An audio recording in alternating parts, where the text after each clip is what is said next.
Biasa nemen mare adan kan, compok neke biasana cipojen kan lu. Lah. Untuk napa nih? Saya baca ini apa? Dari kima asal? Tak tahu. Bismillahirrahmanirrahim.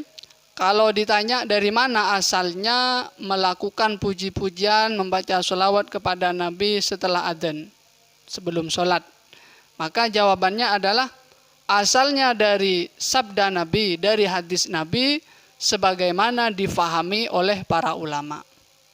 Hadis mana yang kami maksud?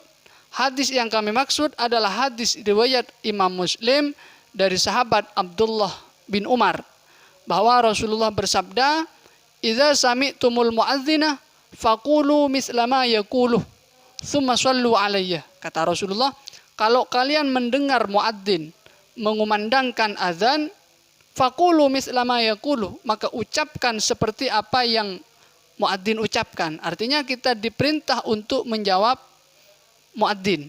Itu yang pertama. Yang kedua, tsumma shallu alayya. Kalau selesai adzan, maka bacalah sholawat kepada saya, kata Rasulullah. Jadi dalam hadis ini ada perintah untuk menjawab adzan dan ada perintah untuk membaca sholawat setelah adzan.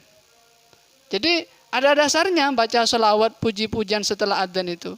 Makanya kata ulama, ini sebagaimana dikatakan oleh Syekh Amin Al-Qurdi dalam kitabnya Tanwirul Qulub juz 1 halaman 73, beliau mengatakan begini, wa amma sholatu wassalamu ala nabi sallallahu alaihi wasallam aqibal adzani faqad surraha al-asyahu bisunniyatihima.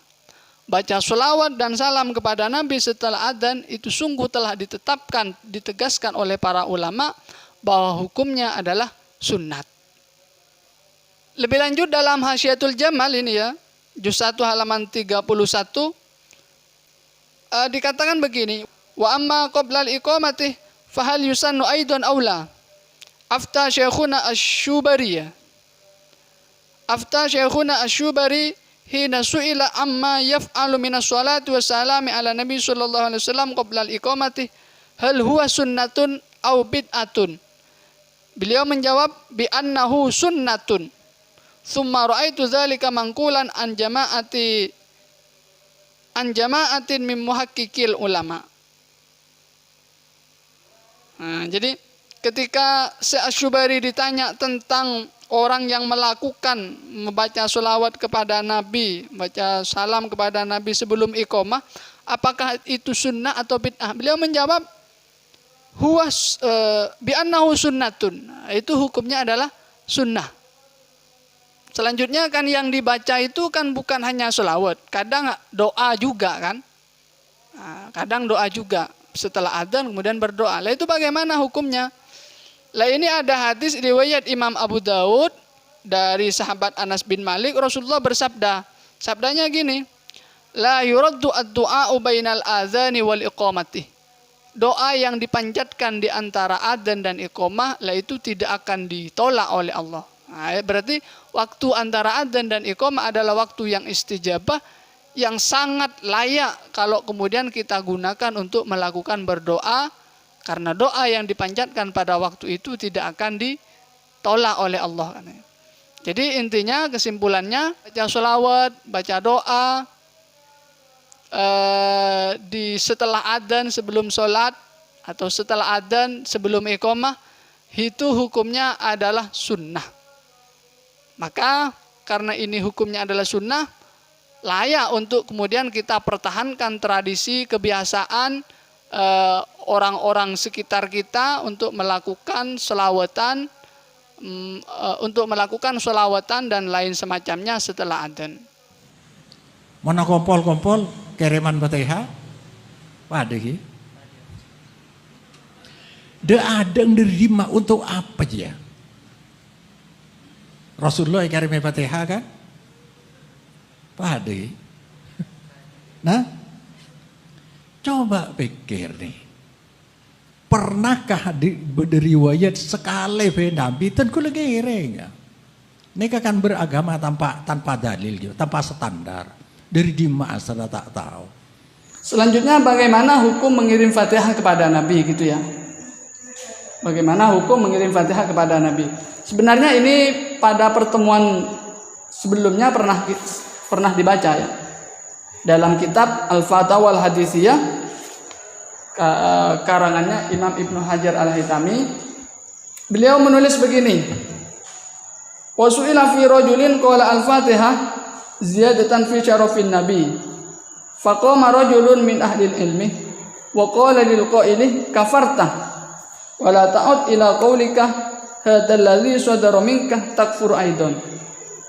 Fahal al-amru kadzalik wa hal yajuzu an yuqala li hadzal qaili kafarta aw takfuru wa madza yalzamu min man qala lahu dzalika ma'azamihi annahu min ahli ilmi.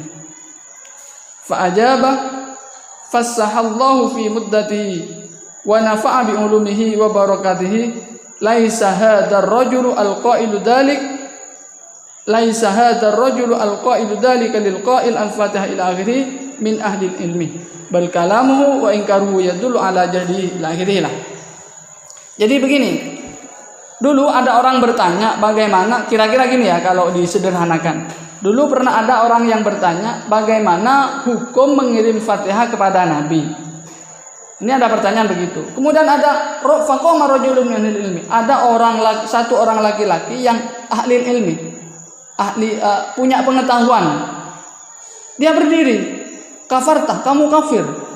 Jadi menurut dia itu, menurut laki-laki ini, orang yang mengirim Fatihah kepada Nabi itu kafir. Kemudian dijawab, apakah demikian? Pertanyaan, apakah demikian? Artinya, apakah memang betul kafir orang yang mengirim Fatihah kepada Nabi? Maka di sini dikatakan fa'ajabah fassahallahu fi muddatihi wa nafa'a bi ulumihi wa barakatihi laisa hadzal rajulu al-qailu dzalika lil qail al-Fatihah ila akhirih min ahli ilmi bal kalamu wa inkaruhu yadullu ala jahlihi dan seterusnya. Jadi orang laki-laki tadi yang mengatakan kamu kafir, tidak boleh mengirim Fatihah kepada Nabi, itu ucapannya itu dan reaksi dia itu menunjukkan bahwa dia bodoh. Jadi sebenarnya dia bukan ahli ilmu. Jadi intinya adalah mengirim Fatihah kepada Nabi enggak apa-apa. Tidak apa-apa. Ini ada dasarnya. Kalau kemudian kan Nabi Muhammad itu sudah mulia, sudah agung, sudah sempurna. Apakah masih perlu kita kirim Fatihah agar dapat pahala, agar lebih mulia? Apakah perlu? Kemudian di sini dijawab annahu sallallahu alaihi wasallam wa in kana akmalul khalqi wa afdaluhum lakin la tuhsar wa la tuhsa ghayatu kamalatihi al-aliyati bal huwa daimut taraqqi fi tilkal ghayah ila akhirih wa kamaluhu sallallahu alaihi wasallam ma'a jalalatihi la yamna'u ihtiyajuhu ila ziyadati mazidin wa taraqqin wa istimdadin min fadlihi ta'ala. Jadi kesempurnaan Rasulullah Sallallahu Alaihi Wasallam itu tidak menutup kemungkinan bahwa kesempurnaan Rasulullah ini masih menerima tambahan, Jadi kita percaya, kita yakin bahwa Rasulullah itu adalah satu-satunya manusia atau makhluk yang paling sempurna. Makhluk yang paling sempurna. Tetapi kesempurnaan Rasulullah ini masih memungkinkan, masih menerima terhadap tambahan kesempurnaan. Karena kesempurnaan itu tidak ada batasnya.